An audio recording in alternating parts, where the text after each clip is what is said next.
সুপ্রিয় দর্শক মণ্ডলী, আজকে 15 লক্ষ টাকার একটি বাড়ি বিক্রি করা হবে। লোকেশন সাভার ফুটনগর এলাকায়। এটা হলো 20 ফিটের একটি রাস্তা, এর সামনে হাইওয়ে রাস্তা হবে। আর এদিক দিয়ে হলো 6 ফিটের একটি চিপা রাস্তা গেছে বাড়ির সামনে। তো এই বাড়িটি বিক্রি করা হবে, একতলা কমপ্লিট একটি বাড়ি বিক্রি করা হবে। এটা হলো 6 ফিটের একটি রাস্তা।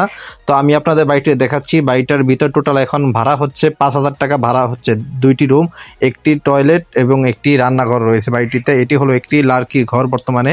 তো বাড়িটির যদি সম্পূর্ণ ভিডিও দেখতে চান, ভিতরের অংশ দেখতে চান, তাহলে কমেন্টে জানাবেন। ভিতরের ভিডিও রয়েছে। তো এটার ভিডিও হলো আজকের ভিডিও। তো এই বাড়িটা বিক্রি করা হবে দাম মাত্র 15 লক্ষ টাকা। একতলা কমপ্লিট এই বাড়িটা বিক্রি করা হবে। 4 শতাংশ জমি নিয়ে নির্মিত, 8 ফিট উঁচু বাউন্ডারি করা এই বাড়িটা। এটা হলো বাড়িটার দক্ষিণ দিকের দৃশ্য। তো এই বাড়িটা বিক্রি করা হবে। এই দেখতে পাচ্ছেন বাউন্ডারি করা চারিদিক দিয়ে, আশেপাশে একদম মনোমুগ্ধকর দৃশ্য। তো যাদের এরকম কম বাজেটের ভিতরে সাভারের ভিতরে একটি বাড়ি লাগবে, তারা যোগাযোগ করতে পারেন। এর প্যাকেজ মূল্য মাত্র 15 লক্ষ টাকা। আপনারা এরকম একটি সুন্দর বাড়ি কিনতে পারবেন, যাদের সাভারে একটি থাকার মতো, মাথা গোজার মতো একটি বাড়ি দরকার। ধন্যবাদ সবাই। পেজটি ফলো দিবেন, লাইক কমেন্ট শেয়ার করবেন।